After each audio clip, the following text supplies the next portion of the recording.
Hello again and welcome back to TowerGate. It is day 103, Wednesday, June the 15th, 2017.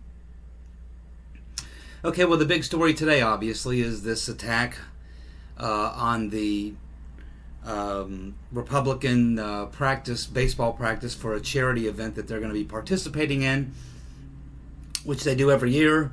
And so what happens is we have this guy who's obviously, based on his Facebook posts, a hardcore Bernie Sanders supporter and an anti-Trumper.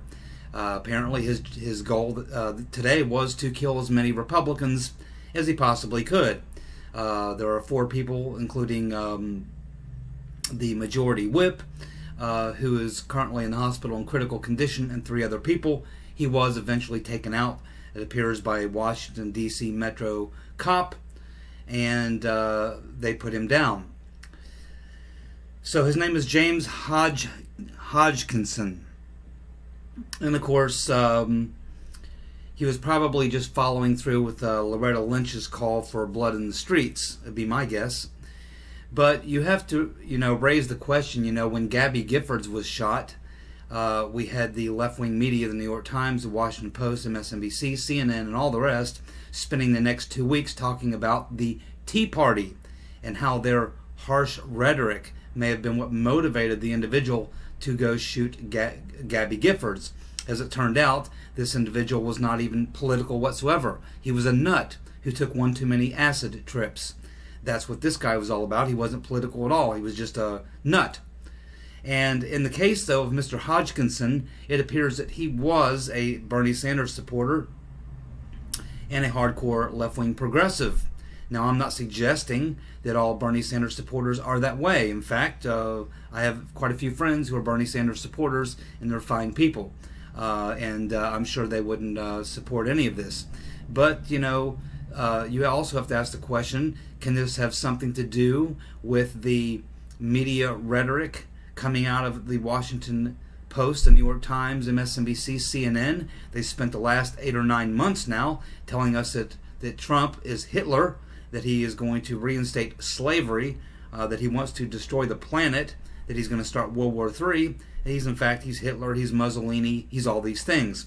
Now, this kind of hate speech by the liberal media, you would think that they would be asking themselves today, is possibly this speech that they've been engaging in, these narratives they've been putting out there, possibly have something to do with poisoning this environment the way it's been poisoned, and motivating people like Mr. Hodgkinson to go out and try to kill as many Republicans as he possibly could using a semi-automatic rifle. But no, that's not what they're talking about today on the liberal media. In fact, they're talking about gun control. That's right, we have too many guns. Well, fortunately, there was a couple of good guys with guns there to put this nut down before he killed more people. So once again, that argument doesn't stand up, never has stood up, but they need to do something because they will not take responsibility for what they're engaged in. It should also be well noted at this time that they have been all over themselves in the last week or so, all happy and joyful over this new off-Broadway production that's been happening in New York, which is a play, which is a Shakespearean, it's based on the old Julius Caesar by Shakespeare play, and if many of you are familiar with the story of Julius Caesar, you know that at the end of his life, the 40 or so men who were around Caesar, who had been essentially his cabinet, decided that maybe he was wielding too much power, and they got together in a cabal and decided that they should kill Julius Caesar. So they armed themselves with daggers, and one particular evening they all went together to see Julius Caesar, and they ended up stabbing him many, many times with these daggers.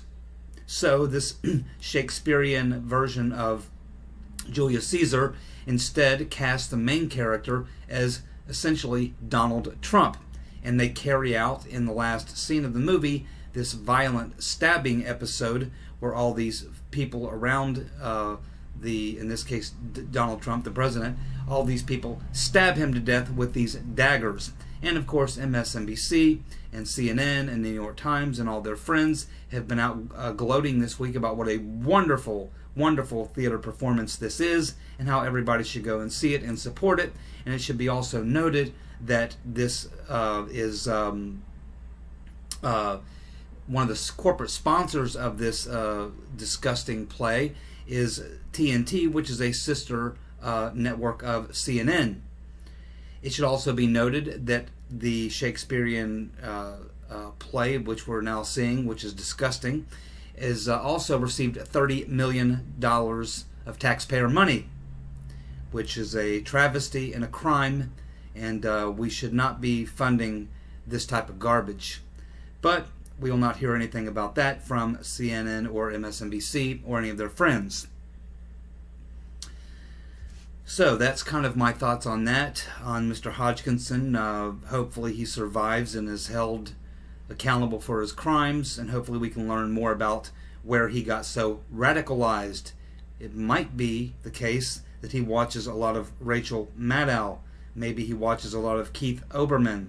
Maybe he watches a lot of the Morning Joe. Maybe he reads a lot of the New York Times and the Daily Beast and other types of sites which essentially call for extreme violence, particularly against the president. We'll see. We're learning a little bit more, of course, about Mr. Mueller's posse. As I mentioned to you yesterday, we know that a couple of the people, the first three people he hired, all anti-Trump, pro-Hillary people, but we're now learning that one of these individuals was a lawyer that represented the Clinton Foundation and gave legal services to Hillary Clinton in a case that was brought by private individuals, I believe. I don't think it was Judicial Watch. I think it was another group that brought racketeering charges against the Clinton Foundation. And one of these individuals that Mueller has assigned to his posse was one of the defense attorneys for Hillary Clinton in this particular case. He also gave the legal max donation to Hillary Clinton. Another one of these members of the Mueller posse represented a Clinton aide that helped manage Hillary Rodham Clinton's illegal home server that she used for State Department business. So that's the first three people he's put on his posse, apparently not only donated to Hillary Clinton, but have ties to her, representing her, offering legal services. So what do you think Mr. Mueller's goal is? What do you think Mr. Mueller is hoping to accomplish? What do you think he's hoping to find?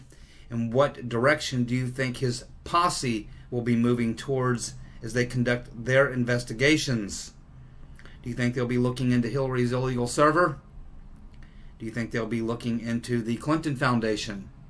Apparently, since both of these two, or at least two of these three of the first three people that Mueller's appointed to his team were offered legal representation to Clinton on both email and Clinton Foundation matters, I think it's safe to assume that they won't be proceeding down that road, will they? Of course not.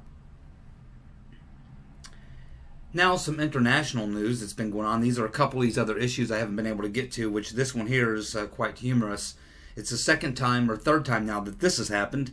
There's a left-wing progressive group who's involved in the global warming or climate change deal. And they like to take these trips to various places around the globe and show where ice sheets are melting, where glaciers are melting, where polar bears are dying on floating ice sheets. They forget the fact that polar bears can swim for many, many miles. And they like to get on these ice sheets and float around and fish off of them and hunt off of them. And then they, of course, they paddle these pieces of ice that they float around on. They paddle them back to shore. Something they do for fun. They're waterboarders, you know, and they're good at it. So another year, this is like the third time this has happened, that they were attempting to go out on a trip to the Antarctica to show the melting glaciers. This is the third time now in about 7 or 8 years that this has happened, that they had to cancel the trip because of unprecedented ice buildup in the Antarctic. So they were going to go show us how the ice sheets are melting, but they can't go. Now, about 5 or 6 years ago, they actually did attempt to make that journey to prove the same point, and the ice pack was so thick that they actually got themselves trapped.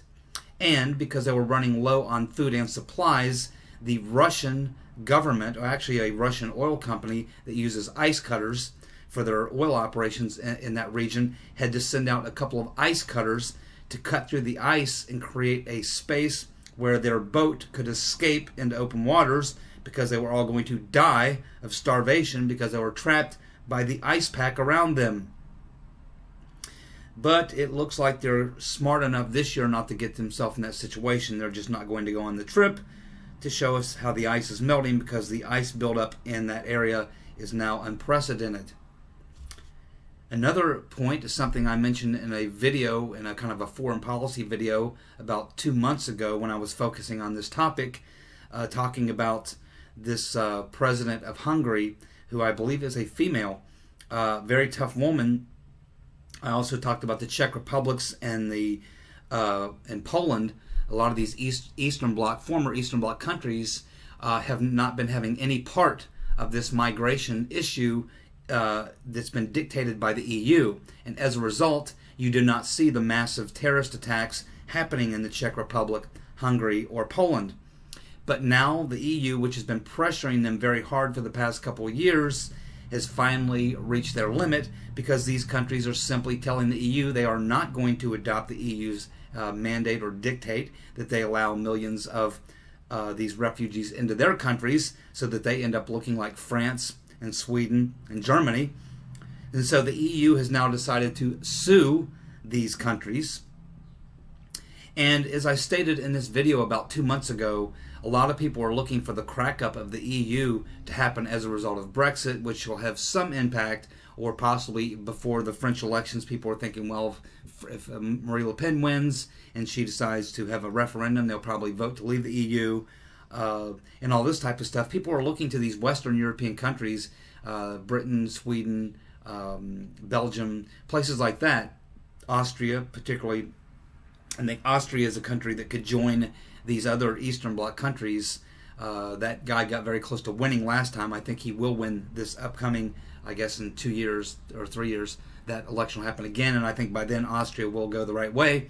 It was very close in that election, but now it appears that the EU is going to really try to play hardball. But I'm telling you that I believe that Poland, Hungary, and the Czech Republic will leave the EU before they will allow or before they will cave in.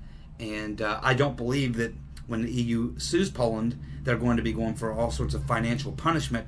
I don't believe that Poland, Hungary, and the Czech Republic are going to sit around and take it.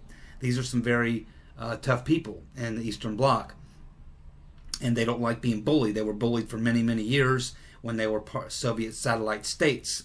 They have finally, in the last 25 or 30 years, realized their freedom, and they have good, strong leaders in both Poland and Hungary. And I'm not familiar too much with the leaders in the Czech Republic, but as a unit, they are all sticking together, and they are saying no way to the migration into their countries. It's very, very popular. Excuse me, very, very popular position to take, by the way, because the citizens there understand this issue very well. Again, they used to be part of the Soviet Union, and they are very, very familiar. They got a close-up look at the Chechenian War. They understand that they have a large Muslim population there in their region, and they understand exactly what can happen by looking at what's happened in the Western Europe. So as I stated in that video about 2 months ago, I think that the EU collapse is going to happen, whether it takes 10, 20, or 30 years. I don't think it will take that long, but when it does happen, I don't think it's going to come because of the Western European countries. I think it's going to happen because of the Eastern European countries that have bought into that bloc, which are largely becoming the most anti-EU countries in the EU.